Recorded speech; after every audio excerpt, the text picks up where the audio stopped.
Hello, I am C3PO, and I believe the storyteller is ready, so let us begin. We pick up season 2 of The Mandalorian on Disney Plus. We're back with our ultimate hero, the Lone Ranger, Mando himself, but he's not lone. Of course, he's got his little friend, Baby Yoda, and they are traveling in search of other Mandalorians who can hopefully put him on a course to help find Baby Yoda's homeland, his species. He goes into this very dingy, seedy fight den. It's basically like an underground fight club where some Gamorreans are in the ring together. He sizes up this guy who's maybe like a fight boss, and the fight boss wants Mando's armor, and he kind of threatens Mando. Mando's not scared, and there's a little bit of a blaster fight that ensues, and ultimately Mando walks away unscathed. Yes, Mando goes with some old Western motifs and basically hog ties and strings them up by the street lamps. This kind of mob boss leader demands the information from him that he knows where other Mandalorians are. He knows of a Mandalorian on Tatooine in a little area called Mos Pelgo. Din leaves him for dead and heads back to Tatooine. Where he heads back to the same hangar with Peli and her pit droids. She's excited to see Baby Yoda and gives him the information he needs and lends him a speeder bike to be able to go to Mos Pelgo, which is pretty much in the outskirts of nowhere. And we're talking about the outskirts of nowhere on Tatooine, which is pretty much a nowhere planet as well. So this is really nowhere. Din makes his way there after kind of having some stopped campsites with some Tusken Raiders, and then pulls up to a cantina to ask the barkeep if he knows of a Mandalorian, i.e. someone who looks like him. And the barkeep says, "Oh, you must mean the Marshal, who is somehow standing right behind Din at that specific time." And then in walks a gentleman who is wearing familiar armor. It's Boba Fett's green Mandalorian armor. The guy seems a little slimmer, a little different in particular stature. Sits down with Mando, takes off his helmet. It's actor Timothy Olyphant who introduces himself as Cobb Vanth, Marshal of the area, acquired the Mandalorian gear off of some Jawas back when he was picked up by their sandcrawler in the desert, was able to use that armor to kind of bolster his position in the community, use it to protect his area. Mando wants this armor. He kind of sees it as part of his creed to confiscate that armor. But Cobb Vanth won't give it up for free. He instead proposes a little deal whereby Mando helps to secure the safety of his community because there's this little problem where a crate dragon keeps slithering through. Yes, so the crate dragon comes through, it rumbles the town and shakes everybody. They agree that this is a fair swap, but Cobb knows where it sleeps, and so they go off. Cobb's speeder is built out of an old recycled pod racer. They come across some Tuskens and then some Tusken hounds on their way, and then realize, okay, the Tuskens themselves are also hunting this crate dragon. So let's learn a little bit more information. They kind of go together. They're a little bit agitated by each other, and Cobb and the Tuskens show a little bit of disrespect back and forth, but Din is kind of the man in the middle, translating for one another to show that their disrespect is not necessarily needed. And then from there, they get a little bit of a firsthand glimpse of the crate dragon eating a bantha that they're feeding to try to ensure that it stays asleep. And then they're not going to be able to do it without the help of Tusken Raiders, which is a tricky business, as we know. But Mando is able to kind of broker diplomacy between the villagers and the Tuskens, which is great. Cobb Vanth is not on board with that at first. There's a lot of butting heads, but he gets on board. He convinces his people back in town to get on board. Again, a little more butting heads. But ultimately, everybody's going to get along, and they're going to go back to the Sarlacc pit where dwells this crate dragon, and they're going to blow it the hell up with a lot of explosives. And they do. It doesn't go incredibly well. They lose a lot of good Tuskens out there. But Mando pulls off a pretty classic move where he kind of allows himself to be consumed by the crate dragon, blasts his way out, kablooey, just like Bruce from Jaws. Yes, so after it taking a long time, their blasters essentially doing nothing, blowing him up from on the stomach. His weak part doesn't do anything. Din decides to blow it up from inside the stomach, all the while using a callback to episode 1 of The Mandalorian, where he electrocutes the inside of his mouth so that he only swallows the explosive-ridden bantha and doesn't get swallowed himself.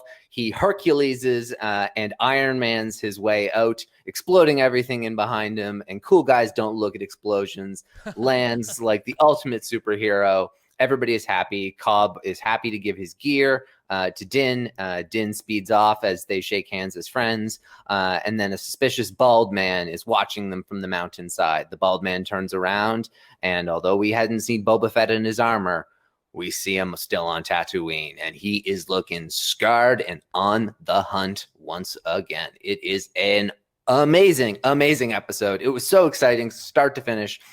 I absolutely loved it. And it had so much going on. I mean, it was 54 minutes or whatnot. It was amazing. You're right. And it was just so unbelievably cinematic. The money that had to be spent on this, like, I mean, they literally transitioned to IMAX cameras in that final action sequence to actually film this crate dragon, which was stunning, polluted with... The open up.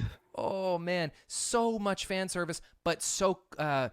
handled so tactfully. It never felt gratuitous or like it was forced. I would like to talk about this at length, but let's try and keep it as chronological as possible. Sure. Let's go back to the gritty fight fight club ring? he's in. I wanted to make note of these weird axes that they're using to fight, which are not lightsaber blades. It's interesting. We actually have a little bit of fighting with actual traditional knives in this, and that's how Mando gets out of his little pinch there. He stabs a couple of guys with regular knives. They're vibro axes, though. Is that what that is? Because these Gamorreans are fighting, and there seems to be some kind of strange deflection that's not like regular metal. Yeah, so they're same with the vibro blade that like Din himself has and pulled up against Paz Vizsla, the heavy infantry Mando in season 1, and they like their metal is shaking, like kind of like vibranium, basically. Right. But it essentially is this incredibly like almost like a electroconductive type metal in that regard, and it's very powerful, and it's used in a lot of weaponry throughout Star Wars. There are a lot of melee weapons that have capabilities and effects similar to a lightsaber, or like a lightsaber light, like the same way that they have things that, like when Finn goes up against the traitor stormtrooper in Force Awakens, and he's using one of those batons as well. Right. So the Electro staffs. The fight boss is named Kor Goresh. He's voiced by John Leguizamo, which I think is who we were talking off mic, and you said there's a voice actor in this who you're going to recognize as a very famous person. I did have to look him up. I would never have guessed it on my own. It just sounded too much like Jon Favreau to me. I just couldn't get it out of my head, and so I just assumed it was him, and immediately it was like, oh, because it did seem weird to me. I was like, Jon Favreau, don't just like give yourself like 20 characters in Star Wars now. Right. You're doing the same voice every time. People like Steven Stanton, who are like someone who does a ton of voices in Star Wars, it's because he like does Yoda for the Clone Wars and all these other like peculiar characters, and has a few niche ones, and is using a different voice in all capacities. Whereas I was just like, oh, is this Jon Favreau just going to use his normal voice a bunch? But thankfully it was Leguizamo. So we really don't see a whole lot new here. He's just still a badass. Baby Yoda peeks out of a jug, and it's incredibly cute. It's super cute. He's an Abyssin, the bad guy, that Leguizamo's character, and that's another background character from A New Hope, sort of alien usage. So always great to see. And then we go to Tatooine, and in general, this episode is so important to me. I think it has to be my favorite ever of Mando, because what have I been saying ever since we started this podcast in reference to the acquisition and what Disney hasn't fulfilled for me? It's the familiarity of planet visitation. And I know we went to Tatooine in 1 or 2 episodes of Mando season 1, and there was some gratifying fan service, although Cannavale with his feet on the table in Ron's booth didn't do it for me. And this episode was all I wanted from Tatooine for the last 8 years since Disney bought it. Like, it was like everything you wanted. I mean, right down to the Krayt Dragon, which of course is the big skeleton we see in the Dune Sea in the first ever Star Wars movie. It's a bit of a fuck you to Dune as well. Do you think so? Not intentionally, but it's a little bit like, if you're not going to come out this year, let's just make one episode an hour long. Here's your Dune fix.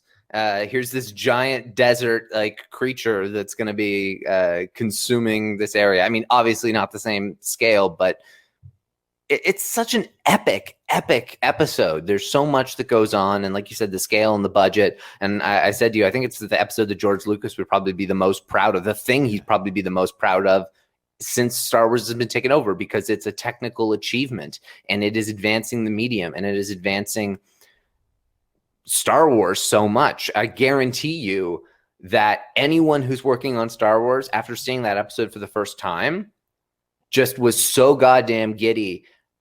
Or even like Taika Waititi, like for the movie that he's creating, or like Deborah Chow as they're just in pre-production, like what they can then think of can then escalate. It can just go up to another level because of the scale that they were able to come up with in this episode, with the realism as well. It's like there was nothing in it that didn't feel incredibly just in your face and in a great way. Well, and you're very right. I don't mean you specifically. I just mean anyone who has their suspicions about the corporate nature of Disney and their power over the franchise. And certainly we have reason to believe that the big business and some of the executiveship of the management of Disney has had its downfalls. But you can't accomplish this episode of television without the mouse's money. Yeah, like that's really the bottom line. It's not to say that Star Wars lives and dies quality by how much cash is shelled out. That's not the case at all. But in this case, it was just spent very effectively. Now, there's one more significance to the use of the Krayt Dragon in this story, and I wonder if you picked up on it. Yes, it's seen canonically in A New Hope. It's also heard canonically in A New Hope. And did we know that? Yes. That the shriek that Obi-Wan lets out when he's rescuing Luke from the Tusken Raiders is in fact the sound of a Krayt Dragon? Yes, I believe that was always the intention. However, it was changed. There are 3 different versions that have been used. I don't know. Like there is there's very clearly the original one, but there's probably all of them in there because it makes so many noises. But that was it. George Lucas, I don't know why he decided to change that up. It just works as the Krayt Dragon. It's not like people, they only ever started to question it when he was changing it.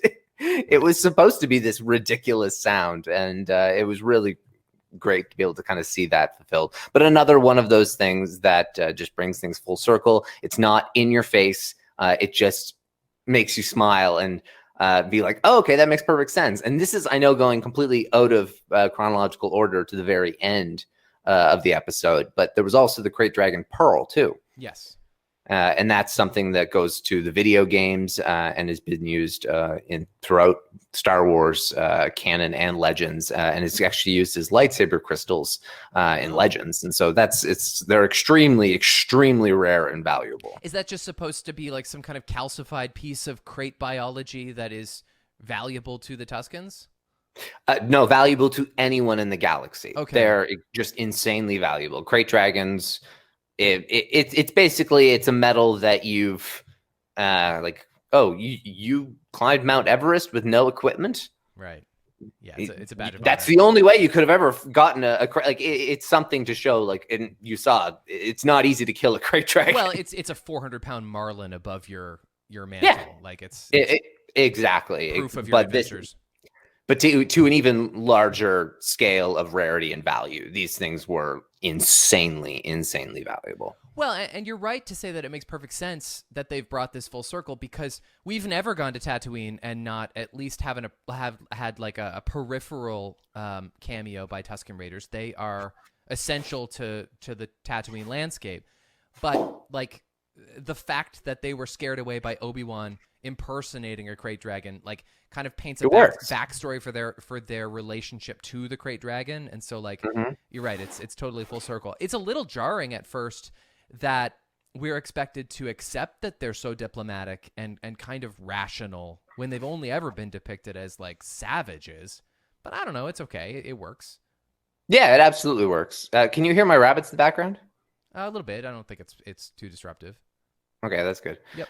It was cool to see them always traveling single file as well. Yeah. To hide their numbers. Exactly.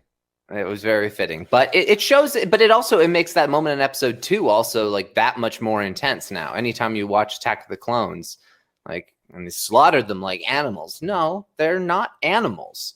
They have been portrayed that way, but it's a matter of they see everyone as disrespecting them, and everybody sees them as a savage animal, and so it's. I mean, what they did to Shmi was savage, but. There is, as you can see, Din was able to get them to kind of come together. It was really cool to see the different uses of language, like the sign language, along with I like the fact that Din could speak Tusken. I thought that was really cool. Clearly, he has good relations with the Tuskens. I have. Well, he said he spent much time on Tatooine, which we haven't seen. Like in the show, he's only spent brief amounts of time on Tatooine. So clearly, he's been there enough to have a relationship with this race. Yeah, that's definitely true. That's a really good point. It's not something I really thought of. I saw that as kind of a callback to last time, in the sense that he was there for a little bit of time, and in the percentage that we know of him, that's a lot of time. So I want to talk about Mr. Vanth, whose name you dropped not for the first time as recently as last week. Like you just said very casually, you're like, maybe at some point we're probably going to get Cobb Vanth in the Boba Fett armor, and that means we're probably also going to get Tamara Morrison out of the Boba Fett armor. Like you said so much stuff that it was immediately true. It was really great. But it made a lot of sense. We had heard the rumors that Timothy Olyphant was wearing, and we heard the rumors that Timothy Olyphant was in the show, and that Tamara Morrison was going to be in the show. And it all makes sense. And Cobb Vanth, that was the last time we'd seen Boba Fett's armor. We saw that we were going back to Tatooine. And so it all lined up really well. And it was so goddamn satisfying. I mean, the character, he doesn't have many canon. He has canon appearances in just the Aftermath books. But now he's the second lead in a half movie of Star Wars. Yeah. And now that's, like, he's an extremely cool character, and there's so much more. And he's gonna come back at some point in this season. I mean, they really led into that. Yeah, he says, "I hope to see you again sometime." That means for sure I'll see you again sometime. Yeah, he'll pick him and they'll join the crew for the next big heist at the end of season 2. I hope we see him sooner than that. I'm good with that because I love him. Like, he's amazing. I mean, here's the highest compliment you can receive on this podcast: he has Harrison Ford energy. He's that cool. Yeah.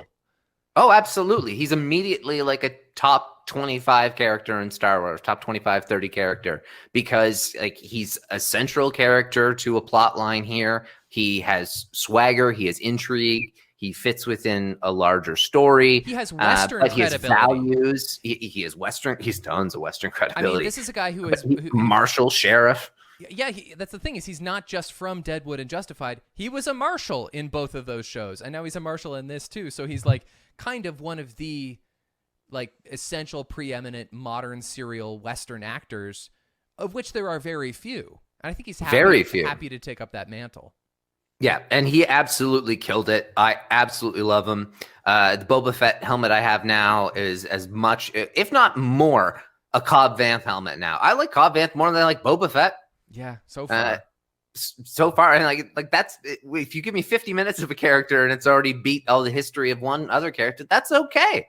Yeah, that just means that character really knocked it out of the park. And now I'm so excited to see the fact that Boba Fett's going to have his most interesting arc ever, probably coming this season as well, or maybe next season, or maybe in season 4. Who knows? But there's going to be some lead there, so that's exciting. I wanted to ask you what your predictions were, because they show him, off in the distance, kind of staring over our Mando and Cobb Vanth, riding away into the sunset. Actually, I guess it's Mando and Baby Yoda. Yeah. And he is looking worse for wear, as you would, having spent all that time on Tatooine. Completely bald, definitely like beefier, like he might be jacked as all get out now. Some scars on his head. He's got like gear. Like, you don't want to cross this guy. He's got Tusken gear. Yeah. Reason to believe he's not going to be that central for a while, right? Like how many episodes before we see Boba Fett again? I would think it's going to be quite a few. Yeah. But at the same time, did Moff Gideon put him on the scent? Is there an association there? Is he just looking for his armor? That doesn't seem to work. No, There's got to be something. So I think he's got to be like, he worked so closely with the Empire for so long. Are they gonna further lean into him being a bad guy, or are they gonna do a little bit of a redemption arc, or are they gonna make it a little bit gray and potentially Boba Fett will be introduced in a way where like, oh shit, they're just having a very casual conversation, like the same way Jango was introduced to Obi-Wan, or they just have a meeting. And it's like, you never know how they could introduce Boba Fett, or it could be some big like shootout. So there's so many different ways. I don't imagine he's going to have a huge role in this season. Right. I would guess he's going to have. You think he's still a bounty hunter, though? You think there's a chance he's still working on contracts? Yeah. I think he's working with Gideon. I think that makes the most sense. Yeah, it does. Especially seeing as, okay, Gideon worked with the Empire. Okay, who is the Empire's top bounty hunter? Oh, it was a guy who dressed in Mandalorian armor. I'm looking for a Mandalorian. Who should I hire to help me look for said Mandalorian? Yeah. Well, that guy died. Did he die? Let's confirm. Or why else is Boba Fett still on Tatooine? Does he work with the Tuskens? Is Boba Fett I don't know. Like, why hasn't he already gone after said armor if he was able to find it in that capacity? Well, if he was already still on Tatooine and cared about it, he's probably over the armor. I have a couple responses to that. He probably is over the armor, and even if he were to want it back, he'd need to go back to the armory and get it resized because he's, as I said, beefier now. Maybe he's not still on Tatooine. Maybe he's on Tatooine again. Like That's what I think. If he's working on contracts, he's probably not in hiding, a few blocks away from the Sarlacc pit that almost got him. No, if he's working with Gideon, he's on Tatooine again, and I think that's misdirection. I think it's because we're seeing him on Tatooine, people just assume he's still on Tatooine, not he's on Tatooine again. I very much believe that was him in season 1. Yes. Not Cobb Vanth. They all have the spurs. But it makes sense to be Boba, and that he was working with Fennec Shand, and that he was her contact, and that she has to a degree as to why she's built up such a rep, and to a degree as to why she knew so much about Din, because she was potentially, maybe she was put on the case by Moff Gideon, and she reached out to Boba Fett for help. And Boba Fett kind of decided to work the other angle and realized, oh, my contact is down. Let me finish the job. And then he doesn't know Gideon, but Fennec Shand took the job, and he's finishing the job for her because they work together or something. I think there's a lot more angles that make sense there than him still being on Tatooine. I agree. It's so smart for them to slow play evolving him into perhaps one of the ultimate antagonists of the show, when the whole reason for doing The Mandalorian as a series is to essentially do what would have been the Boba Fett show, except with a different guy who has different morals. And so they can kind of just like cherry pick the best parts of a character, make him a good guy, and then also use this other previously underserved character who's a legend and fix him as well. And so it's just they have so much opportunity with this character. Now, I think we'd be remiss not to mention that it's not clear to every single casual Star Wars fan, and even those who might not consider themselves casual Star Wars fans, exactly what Boba Fett looks like nowadays. I think it's probably understood that he is a clone of his father, and so it makes sense that he's portrayed by the same actor from Attack of the Clones. I mean, maybe those people haven't seen that guy be in a movie in 15 years. He looks very different now, and maybe they never watched an episode of the Clone Wars. And so I know for sure there are people who saw that one frame with older Boba Fett and did not connect the dots right away and had to read about it in recaps. Oh, definitely. He does have a shaved head in the Clone Wars. And so that is a connection there. He stays bald, I guess, for the remainder of said time after he has his long flowing hair. And so it makes sense that people wouldn't connect those dots. He doesn't look really the same as Jango Fett, and that those are different eras. So you don't really even necessarily connect them as the exact same person if you're just a casual fan. And even if you are a hardcore fan and don't even necessarily make that connection, it's one of those things that if you hear about it, you're going to go back and you're going to enjoy that a hell of a lot more. Yeah. But even like as they were starting to pan away, just saw like the smallest, the first thing I saw, I immediately knew what it was that they were doing, what they did at the end of episode 5 in season 1. But it was ideally they were going to show a hell of a lot more than just the bottom of his feet. One more thing about Cobb Vanth, you alluded to his speeder in your recap. So is this just a playful allusion to Anakin's pod racer, or is it in fact an appropriated like old relic from that race? It could be. It very well could be. I would like to think it isn't. I would like to think that Anakin, well, under that circumstance, Anakin's pod was sold. Yeah. And so Watto, who knows what happened to it. But in that same capacity, Watto could have also had a bunch more produced to try and, double his luck, or something along those lines, and have that model go along those. Counter to that point, they wouldn't be as well built as Anakin's. That is a very, very good point. But this one is also broken in half. And so ultimately, if it wasn't as well built as Anakin's, it would more likely be one of these ones. Yeah, that's a fair point. But if it was blue, I would say yes. But it was red. It did have the same yellow portions. I don't care either way. It was my favorite part of the episode. You have Cobb Vanth on this like repurposed pod. It was awesome. It checked so many boxes without being remotely unnecessary in its fan service. I thought it was really appropriate. So the Krayt Dragon lives in an abandoned Sarlacc pit, and there's kind of a fun back and forth between Mando and Cobb, where he's like, look, in my experience, there's no such thing as an abandoned Sarlacc pit, and he's like, well, if you eat the Sarlacc, you can take There is if you eat the Sarlacc, yeah. It's a different Sarlacc pit than we've seen before. It's not like level to the ground. It's upright like a cave. It could just be in the cave as well. Do we think it's the same Sarlacc, or does that matter? No, I definitely don't. It's in a very different spot on Tatooine as well. It wouldn't be the same Sarlacc. Okay. But it goes to show that there are a lot more Sarlacc pits on Tatooine as well. Anything you didn't like? Anything you wanted to bring back to the drawing board? Stuff that didn't add up for you, or you're just not crazy about?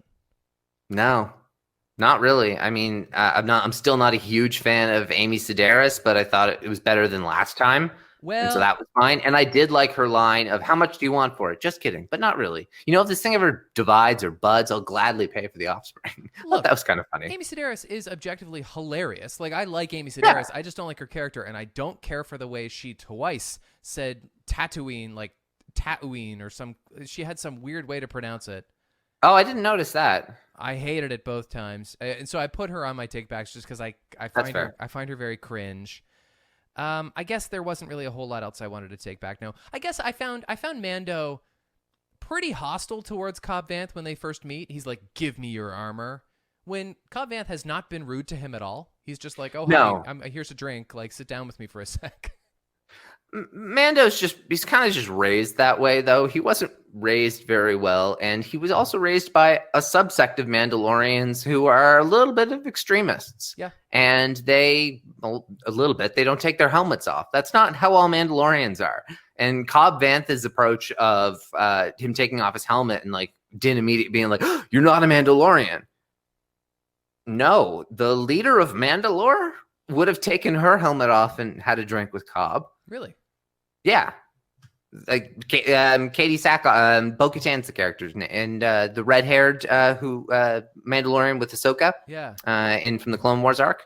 I didn't know she's the leader of the Mandalorian. Yeah, she becomes during Rebels. She becomes the leader of Mandalore. She's the last one we see with the Darksaber prior to now Moff Gideon having it. I don't think I understood that. I don't think I knew that our Mando was kind of an extremist. I just figured this is the way.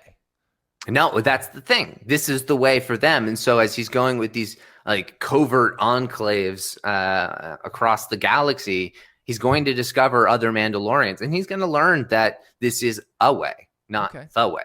And that's going to be interesting for him. And that's going to be a little bit of crisis of conscience. And then, because I can only assume so, Dave Filoni wrote 2 shows that have entire seasons based on Mandalore, and every Mandalorian takes off their helmet. So I think he knows that this is not consistent with the rest of Mandalorian culture, and will provide a reason as to why Din's subsect is so extreme. Ultimately, the journey of Din Djarin is, hey, buddy, loosen up. Yeah, a little bit. That's what Baby Yoda's there for. But at the same time, Baby Yoda's getting real used to having Dad. He's seen worse. Yes. Also, probably a potentially good name for the episode. There weren't a lot of great quotes. Like the dialogue was fine, but it just wasn't. It was an action episode. A lot of the quotes were not like memorable. That's buzzy. true. Do you have any quotes down? My treasure bought me more than a full water skin. It brought my freedom. There's no such thing as an abandoned Sarlacc pit. There is if you eat the Sarlacc. As much as I've grown fond of the armor, I'm even more fond of this town. I really like that as a piece of dialogue. Yeah, I like the. Normally, I have to seek out remnants of new Mandalorians in your hidden hives and have to harvest your precious shiny shells. Yeah, I think that's a great line. Really good. Cobb, but then I see the little guy and I think maybe I begged you wrong. Thought that was a nice one, little just showing like I can be friendly right here, and it was also a great intro to Cobb Vanth and just made this character so likable right from the get-go. What about when he hands off his armor to Mando and he's like, tell your people I wasn't the one who broke that? Yeah, I thought that was a really great one. Yeah. Points to it with a little bit of a wink. And also very true and awesome to see Mando hit the jetpack and have it fly off and have Cobb Vanth, same with Boba, then same with Jango before him, get that effing jetpack fixed. Yeah. But, yeah. I mean, he could tell right away it had a bug to it and it was easy to hit. Those things are dangerous. Not if I have to drink this. That was a great line from Cobb as well. Yeah. It started after we got news of the Death Star blowing up, the second one, that is, which always a little bit of a tongue-in-cheek. And power hates a vacuum, and Mos Pelgo became a slave camp overnight. So interestingly enough, this is one part that they left out. So during his kind of time away, Cobb Vanth actually encounters Malakili. And so Malakili is Jabba's Rancor keeper. Oh. And so he's wandering the desert because the sail barge blew up. Still crying. Basically. Yeah. And so what they also encounter is they find a hutlet.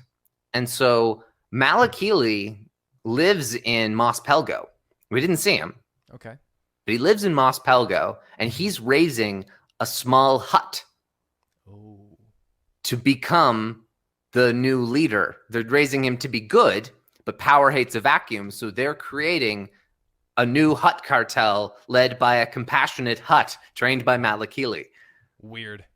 I know, but that's why they didn't include that part in the episode, but we're still still we're able to keep the majority of the integrity of the story that was in Aftermath. Like, it wasn't the exact same. He didn't just like negotiate with the Jawas in that way. There was another guy there, and they had kind of like a duel as well for the armor because they both wanted it. So there's a few more things, but ultimately the fidelity of that story was kept intact, and it was a really cool flashback. And he had some good lines in there. The it's not to scale part, and I guess every once in a while, both suns shine on a womp rat's tail was my favorite line in the episode. I didn't catch it the first time. I did in the second time, and you're right. That is fabulous. It's just there's so much Tatooine in one sentence. Oh my God. Womp rats was said a lot in this episode. Yeah, I know. He's picking us off like womp rats. That's what Cobb says about the crate dragon. You're right. I like. Come here, you little womp rat. When Amy Sarah sees the little the crate child dragon model that they built, and they discuss over whether or not it's to scale. I thought that was funny. There's also a really great shot of Cobb like walking delirious in from the desert, and his legs buckle. It's just a really good shot. Another great shot is his fidgeting finger when he's going for the triggers, like classic Western motif. Before they don't ultimately have a shootout, but you think they might. Yeah, and his little like pause, like let's put a pin in this. I gotta go check outside.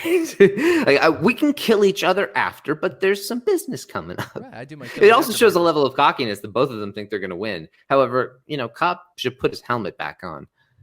I know he's clearly like skinnier and less well. He's not nearly as fortified as Din. It's not a fair duel at all. No. And by the way, Boba Fett's armor looks to be less than we last saw it. Like, it's really just a helmet, a chest plate, and a jetpack. Oh yeah, that's kind of all it was. There was a couple other like there was a couple shoulder plates, and there's kind of like gauntlets as well. But there's also it may not have all been there as well. True.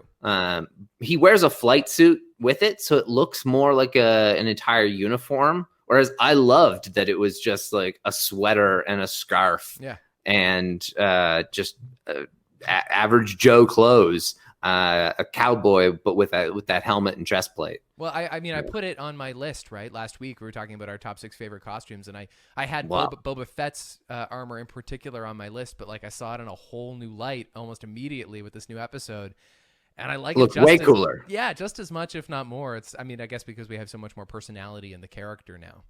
Yeah, absolutely. And also great personality. Like you said, a level of swagger that we have not seen since the likes of someone like Han Solo. And I know that's saying a lot, but it's Timothy Olyphant. Like, it was not surprising. He was someone who he topped my list for people I wanted in Star Wars. So I'm so thrilled that he was in this, and he was fantastic. Little cameo from R5D4.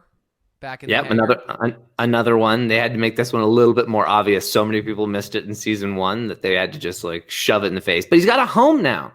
So someone bought him. You think he's the same one from the Jawas in the first? It is the same one because he's got the bad motivator in the back that was fixed. Okay, all right. And he was in the Mos Eisley Cantina. Mm-hmm.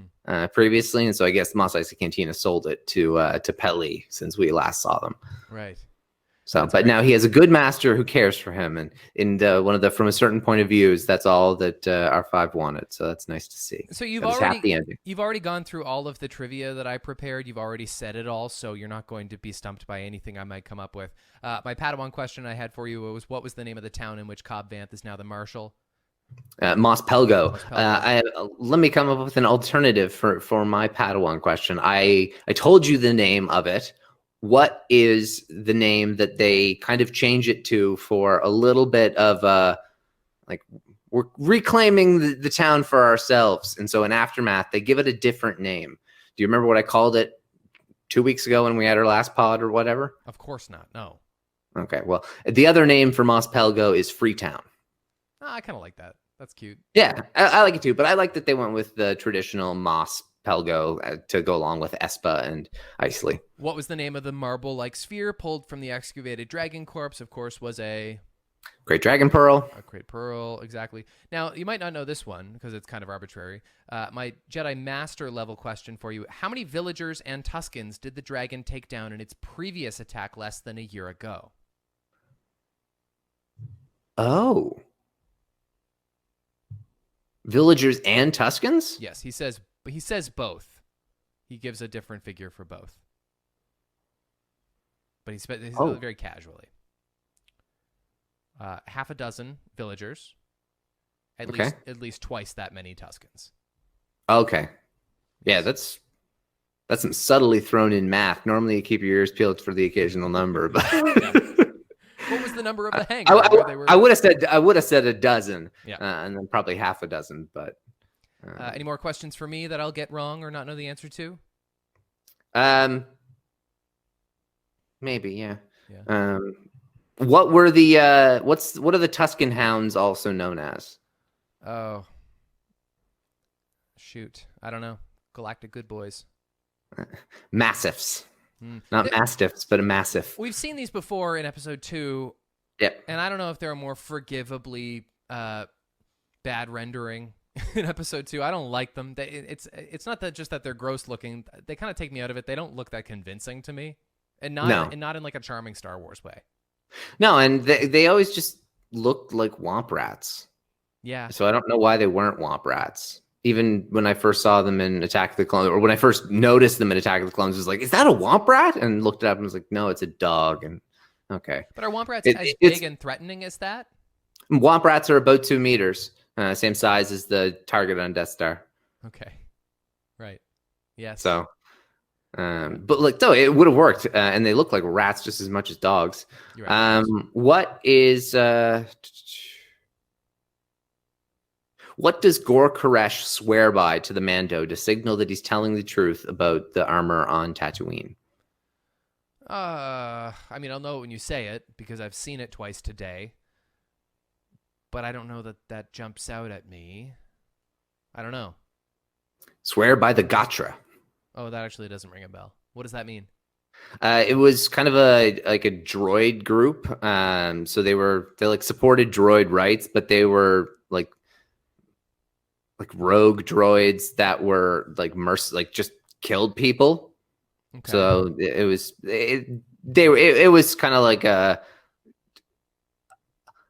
merciless group that would defy no logic in the world. So swearing to the Gatra, like it means they can't lie, for example. And so that's what he's kind of going towards. These are just merciless droids that have no feelings in the world. I swear to the Gatra that I'm telling the truth. I have a couple more Krayt Dragon anatomical questions for you. One, when, by the way, very cool choice of theirs, considering he's a dragon, to spew some kind of disgusting acidic venom rather than fire. Gross. Does it vanquish them? You couldn't really tell, but there's a definite sizzle when it hits the ground. It seems to. Yeah. Mando is fine because it hits his armor, but it seems to not be good. Yeah. It seems to be a little acidic. And do they like excavate him for meat? Like they seem to be like so you can eat him even though he has poisonous intestines? Yeah, absolutely. The Mando took that giant piece of meat at the end, which was so cute. Baby Yoda was just like, ooh. I know. He takes this huge like giant side of Krayt and he just straps it to the back of his bike. Be an amazing steak. Yeah. Anyway, so lean looking. That's all I have for this first episode of Mandalorian season 2, The Marshal. Oh my God, I'm psyched now for this season. Oh, it was just an amazing, amazing episode. Another Camtono of the silicax crystals in this one. Right. They had the gaffy sticks from the Tuscans that they used to clean the bantha teeth. Yeah. Thought that was kind of a cool little thing, just making everything seem a little bit more logical and put together. The Weequay, showing an up-close Weequay was really cool to see, to show the way that they could bring Hondo into the series. That's the bartender was Weequay. Oh, okay. Yeah. And the little scurriers, those were the little like rat-sized creatures that they're in the Phantom Menace. They were in this as well. So just more, like you said, excellent Tatooine callbacks. I like those red-eye monsters at the start too that were hiding in the dark. That made for kind of a cool sort of vibe. I'd be interested in going back to that planet and seeing what that was. I have no idea what the planet was. Well, it's funny. We've got a bunch of different like genre vibes from this episode, and it's funny because we talked a lot about genre when we were discussing the directions we wanted to see Star Wars take in the future. And something we talked a lot about is like the gritty backstreets detective version of Star Wars that we've never really had. But we don't not get that in this opening sequence when he takes Korgoresh out back and ties him up in the street, and then he leaves him there, and the lights go low, and you just see the red lights. Like that's alleyway stuff. I love that. Yeah, very Dick Tracy. That's the comparison that I've heard a lot of people say. And I was like, well, I didn't watch Dick Tracy. Oh, I had seen Dick Tracy, like part of it once, and it aligned with anything I remember of it. It seems very like The Mask almost, in the way that it's like these just big, like shoot 'em out sort of ridiculous over the top gangsters. And Din walks in with an amazing kind of swagger. It's an excellent start to the season. It's so exciting. I messaged you and just like, you got to tell me when you see this, because it's just such an exciting start. And so I'm eager to see where they go next, whether it's going to be, and they had most of the commercial stuff in this episode. We know of a water planet they're going to, and then an ice planet as well.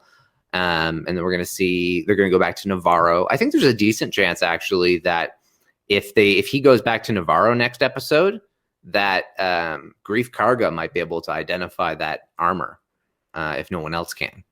Well, he should know the bounty hunters across the galaxy. And then what are we going to do with that armor? Is like, he's not going to melt it down. It's too iconic. But also, who are you going to give it to? I don't know. What are you going to do? Is like, you would think he wants to melt it down. Yeah. And like make a little like Mando suit for the child. That's true. This is the way. And he can rename him. And he's like, this is Boda. Boda Feet. He will need a name at some point. As much as we are used to Baby Yoda, it's going to be a tough adjustment.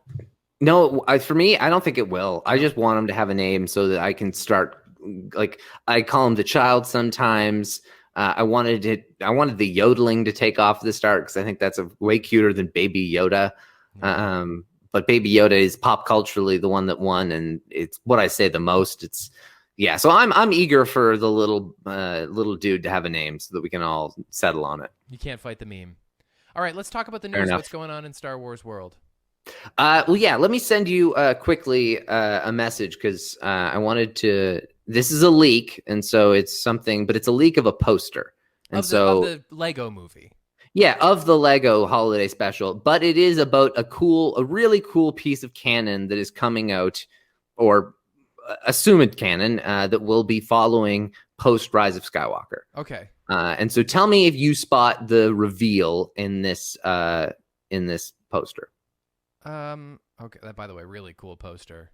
I implore people to go take a look at this because the reveal. I mean, there's a guy. It's not easy to find because it's a leak. No. I mean, I see Vader. I see Palpatine. I see Han. I see Lando. I see Finn. I see Rey and Kylo, Chewie, and a guy in the middle who I don't recognize. I see Luke, 3PO, and R2 and the Falcon. I see some porgs. You mean the guy in the dead center is Poe with the green sweater? Yeah, that's Poe. That's Poe. Yeah. Right, cool. Good sweater, by the way. No. Yeah. What am I looking for here? All right. You said his name.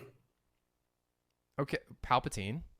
Okay. Think of somebody whose future in Star Wars has been the most in flux, but has the most interesting tidbit on this poster. Finn? Yeah, look at Finn. Finn is squinting. No, don't look directly at Finn. Look at Finn as a whole. Finn has a yellow lightsaber. Finn has a yellow lightsaber. Oh shit, man, that is tough to see. Yeah, I went on Reddit and I went through, and because like the Star Wars leaks Reddit is it's not huge, and it was not the first few things I was seeing. I was like, how come no one's talking about the fact that he has a yellow fucking lightsaber? But so does Rey here. Like, well, yes, but we know Rey has a yellow lightsaber, but this is confirming that Jedi Finn is gonna have a yellow lightsaber, and as they move forward, he doesn't have a last name. Maybe these yellow bladed Skywalkers will fuck some shit up as Lego people. So this is a cool kind of reveal. Yellow is the new blue. Yes, and I prefer the change up. This is going to be a cool one to see more yellow if they do decide to kind of move that forward, showing a shift in the Force for the better, I guess. That's cool. That's pretty exciting. And we know now that Finn is definitely open to wielding that in live action in the future because he's been very open-minded and positive about Star Wars in the press lately. Yeah. No, he's been talking about kind of the back and forth that he's had with Disney and the fact that executives have reached out and that he's educated them in a way, and they've kind of explained their side a little bit as well. But it seems fairly positive, and that's it's encouraging in my books to show that. I mean, he's young. Yeah. In a decade's time, or even 5 years' time, or in 20 years' time, or 30 years' time, things will be very, very different. So episode 10 will come at some point, and at the very least, we'll get another story with Finn. But here's your segue in, John Boyega. You're going to get a lightsaber, so it's going to be, as opposed to it just being for the posters and to save Rey, it'll be yours. So he's probably it should be. He's probably not voicing himself in this Lego holiday special, though, is he? It doesn't seem like anyone is, other than like Rose, which is weird. Yeah, that's too bad. Yeah, I mean, but that's just because that's all that they've announced. And 3PO. But I think Rose is one of the main characters in the episode. Okay. So like in the holiday special, which is good. That's nice. I think that's a good use case for it. And also she is that person in their group. Like when you think of any friend group, who's the one who's like the super bubbly, like we all have to get together around the holidays, it would be Rose. That's true. That's true. I like that for Rose. Yeah, it fits. Okay, what else? Really not a whole lot. There is Marchion Ro. He is the main villain in the High Republic era. So he's kind of like the leader of the Nile. And so his name is, he's kind of the Eye of the Nile, like his father before him, and occupies the unique place of unusual power in the structure of this Viking-like group.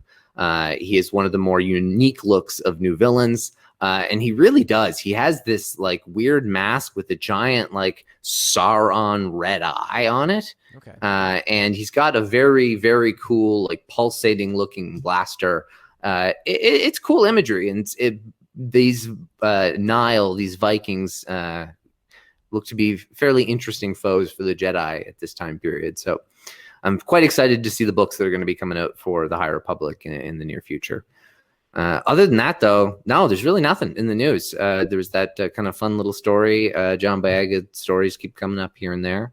And then just more stuff about the High Republic. But I mean, it is the Mando is dominating the news, and Exactly. rightfully so. It's going to be quiet time for anything other than Mando for the next 8 weeks, because that's going to be all the Star Wars news we need. And we'll cover that as we talk about those episodes as they come. And this is exciting for us to be able to break down episodes in real time, like talk about an episode without knowing what's going to happen in just a few days when the new episode comes. I mean, talking about Boba Fett in this episode was weird because we don't know how this section, not this chapter, because we do know how this chapter ended, but we don't know how this season's going to end. And so we would almost view, we would treat this season like a season of our show. And so it's going to be weird to not know the full picture. We'll have to have a good summary episode at the end, because I'm sure there will be some key takeaways and some things that we missed. And so that could be really exciting to kind of to look back and watch this all as one long film in the end. I know I did that with the first season. I watched that season like 6 times. I've already watched this episode 3 times. And so it's probably going to be another one of those. I'm in love with the show. It's just checking all the boxes. And this episode was as good of a start as I ever could have hoped for, just like season 1. And this was a lot better than the pilot. But I mean, the pilot, you have no expectations. Whereas this, they gave you expectations from season 1, and it just kept at that level that 7 and 8 were hitting at the end of last season. Do we know who the director is for part 2, for episode 2? I don't, but we know that it's one of Peyton Reed, Robert Rodriguez, Dave Filoni, or Rick Famuyiwa, I believe. Okay. I think those are the ones who are doing it this season. Some heavy. And Carl Weathers, I think he's doing one. And Bryce Dallas Howard is back again. And she might be. Yeah. I think so. I think she is back again as well. Yeah. So yeah, that's right. I don't think there's many who are doing 2. I think there might only be 1 or 2 who are doing 2. And Taika's not back because he's actually working on his own movie. And Deborah Chow's doing Kenobi. Right. Okay, cool. Yeah. All right, So well, I want to wish a happy birthday on Friday, October 6th to Tandy Newton, Val from Solo: A Star Wars Story. She's the only Star Wars birthday for the next couple of weeks. We would love to hear what any thoughts you might have had, any curiosities you might have had about the first episode of Season 2 of The Mandalorian. Please tweet us at Recorder66 or email recorder66podcast@gmail.com. Rate and review on your preferred podcast app. And until we are together again, May the Force be with you.